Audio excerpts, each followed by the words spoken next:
At Purpose Lab, experimentation and conversations are a key part of how we learn and innovate. Join us for a conversation about what works, what doesn't, and how today's decisions are shaping tomorrow's financial ecosystem. Welcome to Agents in Action. I'm delighted to welcome Shameek Kundu to Agents in Action. Shameek is a distinguished AI leader based in Singapore with over 25 years at the intersection of technology, finance, and regulation. He's currently the Executive Director at the AI Verify Foundation and Chief Strategy Officer at True Era. Welcome to Agents in Action, Shameek. Thank you. Very pleased to be here. How do you help financial institutions sort of take the plunge into scaling their AI adoption? So first of all, it's not focused only on financial institutions, but indeed a big part of our target audience ends up being financial institutions. So the AI Verify Foundation is a not-for-profit subsidiary of IMDA. And it really works on a simple core belief, which is true adoption of AI at scale can only come if there is trust in AI. One of the things it depends on is access to reliable testing of AI systems. You've mentioned trust in many of your conversations, Shameek. How do you see this manifest specifically in regulated industries? I think it's true, frankly, for any industry, but particularly for industries that have a high bar on trust. And I know you asked the question for regulated industries, but I'm intentionally avoiding using that term because the regulation exists for a reason. The industries that tend to be most heavily regulated, whether it's an airline or a hospital or a bank, for very different reasons, the regulation exists because reliability and trust is extremely important in those industries. So with that starting point, therefore, to your question, what is needed to make adoption of AI work in these industries? You have to make it trustworthy and reliable for your own sake, for the sake of your customers, not because the MAS is watching or somebody else is watching. I think since a lot of your audience is financial services, I've often said in many occasions, financial services, in my view, is the industry that is best prepared for adoption of AI at scale. Because if you're an industry that has always been used to working with caution, in a way that fits within certain guardrails, then it's relatively easy for you to extend some of that to a new technology that might pose risks to others who don't have similar risk management framework. So just in Singapore, you have a couple of banks that are way ahead of the other, especially from an experiential perspective. And AI can help you drive that up in a very, very dramatic way. So I wonder how banks sort of balance that off. I'm not sure that for AI to be a source of competitive advantage, it has to be at the forefront of every engagement with customers. I don't know about you, but I don't wake up in the morning and say, I'm going to buy this product or service because it has AI in it. Yeah. I want to go and do whatever is the most convenient for me. And sometimes the answer is AI. Actually, when I'm looking to get a transaction done, I don't want a lot of uncertainty that unpredictable algorithm will bring. I'm not certain that competitive advantage using AI must come necessarily from the customer interface. Now, there are areas where, of course, it can improve the customer experience, but some of that happens precisely because you are transforming your middle office or your back office. When you think about what one does as a retail bank customer, what is the thing I would look at most often? Most likely payments, and then occasionally, if I have enough funding, I might make some kind of investments, right? Both of these are reasonably transactional pieces. How much AI-based recommendation do I want when I'm making a payment, etc.? Actually, what really matters is my payment should go straight through without any unexpected surprises. What drives that is really good quality anti-fraud and anti-money laundering and other aspects, which don't produce a lot of false positives and work straight through when they're meant to. That is where the AI is valuable, not necessarily in my interface with the payments. So one of the things that we've been working on at Purpose Lab, Shameek, is we've been spending a lot of time in just understanding the sequencing of AI adoption journey, especially for customers. And there's been a dramatic shift over the last couple of years. 2 years ago, there was generative AI that came up, and we had to sort of adjust what our sequencing model was for adoption. And now this year, of course, with the microservices and now autonomous, it's changed that conversation quite dramatically. So how do you see verification processes, entering that sequencing model? Anytime you require any technology to do multiple things at once, it just increases complexity. So if I add 4 more steps, so many more things could go wrong potentially. Not only that, if I only look at the final output, I might not know what went wrong. So it is that complexity of multiple steps orchestrated by an agentic flow of some kind. That complexity adds complexity to the testing journey as well. It also adds a lot more security risk. You bring up an interesting thing because you've called out risk. Now there's risk, trust, and that AI adoption journey.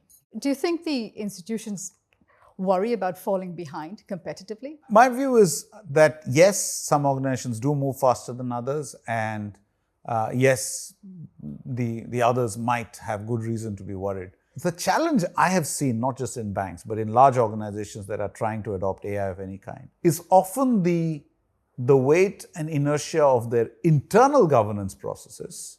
As of now, I am not aware of a single financial regulator anywhere in the world, I don't have the latest on the Chinese regulators, but anywhere else in the world that has laws or regulations on the use of AI. They have regulations on how to do KYC, on how to do investment advice, how to do anti-money laundering. They don't have regulation on how to use AI in all these things. It's not regulation around AI that is stopping these things. It's often overweight to overly bureaucratic internal governance processes.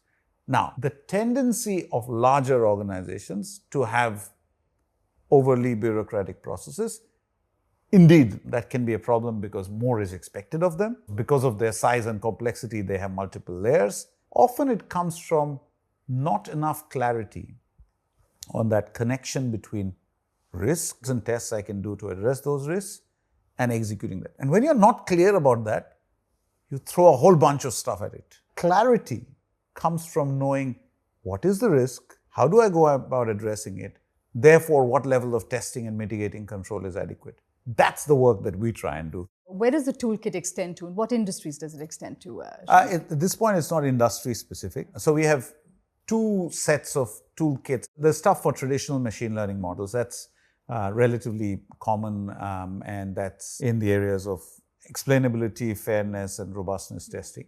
But with generative AI, at this point, IMDA and AIVA have focused a little bit on four of the major categories of risk. One is this whole area around accuracies, robustness, and completeness, which I think sometimes as a shortcut, people use the word hallucinations in GenAI. Second block is indeed about not producing outputs that are inconsistent with whatever is the relevant safety requirement. The third one that comes up increasingly is similar, but kind of with malicious intent, so protection against malicious attacks. And then we're beginning to work on this. I think in certain areas, the ability to control how much personal and or confidential IP information is shared. These are the four areas we've started looking at. And it must have been an interesting journey, right? Because you had a broad variety of participants. You had startups and you also had really established players like PwC. But I feel like in this year, there's been a leveling of ground of sorts because we're all trying to figure this thing out. Did you see much of that? We absolutely did. In fact, the whole initiative started like that. It started with, well, we should come up with a kind of a guidance for industry. There's a lot of academic work on model safety, the safety of large language models or large multimodal models, and how that relates to civic issues, to security issues, to existential safety, etc. What we found is that the amount of work done on application-specific reliability was close to zero. Mainly because of its very nature. It tends to be very custom. So nobody except a small number of commercial testing players was paying attention to that. So we said, since nobody knows, to your words, level playing field, why don't we just invite, and we hope that we'll get 5 pairs, 5 companies that have deployed generative AI systems, and 5 that will be willing to test. We actually ended up with 17 pairs.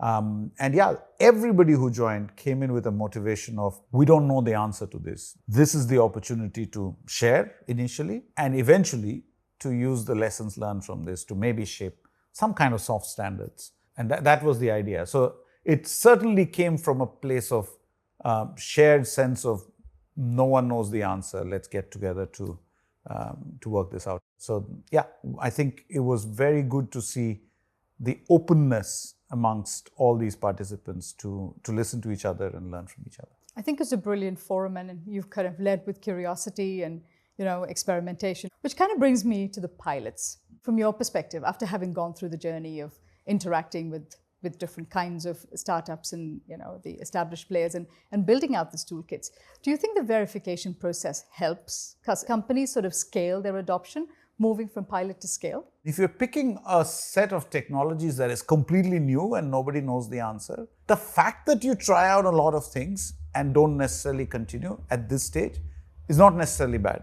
What is bad is the ones that you thought worked very well and you still are not able to scale up. That is not great, at least in these early stages. Now, over time, as you can learn more from what others have done inside your organization elsewhere, you should have a lower ratio of pilots to real projects. But right now, my concern is less about how many pilots there are. My concern is more about where we know something is good, but we are not able to scale up because we don't necessarily understand what the risk implications will be, the cost implications will be. Sometimes, it might make a lot of sense in a pilot, but actually as I scale up, it's more expensive than the current solution, so I might not want to do it. If you've gone through a lot of testing, that transparency of what you've done and what you continue to do on an ongoing basis will build the confidence. These things can certainly help scale up. But I would be reluctant to say that it is only because of testing or trust, because there are many other factors. But one of the factors tends to be indeed not knowing whether you can trust this at scale. And yes, good testing, ongoing monitoring is a great way of achieving exactly that. We're in this world of less is more. It's a little bit of an oxymoron with what's happening in the world, but most companies are moving forward with this less is more conversation. How do you bring this notion that, hey, there is a investment opportunity? So should I invest that dollar here versus should I invest that dollar in testing, knowing fully well that it gets you, the trust component? I think it boils down to I should invest in whatever will help me drive adoption in a way that is meaningfully benefiting my customer, my employee, and ultimately, yes, indeed, my P&L. So I think my only answer to that is go completely where your CFO will think about it. How am I going to get my returns from this? I am only going to get returns from this in an industry where there's an established way of doing things. If I can prove to myself, never mind to anybody else, that it's reliable, that it'll work the way it's meant to work, that is why you should invest in testing. Beyond the technical metrics, what do you think are some of the success factors of companies that actually scale their AI adoption? Yeah, I think not having your arms around the data that you need. This doesn't mean you have to fix every aspect of your financial institution's data. But if you're doing something in a particular area and you don't have control around the data that's used for that application, that often tends to be a major barrier. I think having business owners and product owners and functional people who understand enough about the technology to know where its limits are, but also to know and to be aware of what it's capable of, that's super important. This is very different from having everybody technically educated. That's a luxury. Maybe you can do it, maybe you can't. But you have to know enough to do your job. Communication across the board. Communication with your employees, communication with customers who are impacted, communication with regulators, internally with second and third line, to really be clear, what are you doing? Why are you doing? What are the boundaries of what you're trying to do? What testing have you done? What mitigating controls are you putting in? What benefits are you expecting from it? How will you know if it has succeeded? Framing those communications properly requires a lot of thinking. And that thinking clarifies how you're approaching it. And very quickly you might realize, actually, I'm doing this for the wrong reason. I shouldn't be doing it. So I think those three things I would add in addition to all the other factors that people would have talked about. So if you were to advise a financial services CEO on thinking through what his AI adoption strategy would be, at least in the near term, well, how would you ask him to think about it? I wouldn't ask him to think about his AI adoption strategy at all. That shouldn't be for him to worry. He should think about and set the agenda for what he wants to achieve from AI. Aside from, I have to signal to investors that I'm doing a lot of AI. How does AI play a role in strengthening that mission? To me, that would be what the CEO's role would be. If he has to worry about why is there not AI adoption, then I'm afraid the rest of the team is not doing their work. I love the contrarian view. This has been an awesome conversation. Thank you for making the time and thank you for hanging with us. It's been a pleasure. Thank you. Join us again for our next session of Agents in Action.